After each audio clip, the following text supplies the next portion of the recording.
Eder. Mech. Pallister.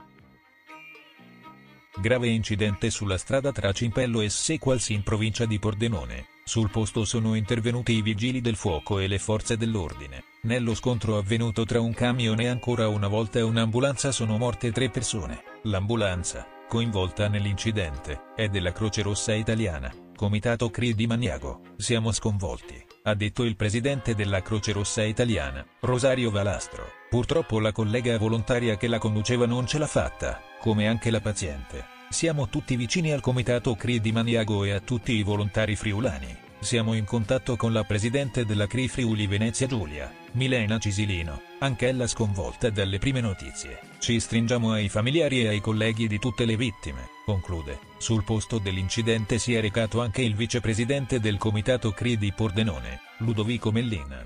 È il terzo incidente in pochi giorni che coinvolge un'ambulanza, il secondo in cui muore anche il paziente. Continuando così sarà meno pericoloso sentirsi male che chiamare un'ambulanza per andare in ospedale. Ehi, non dimenticare di iscriverti a questo canale.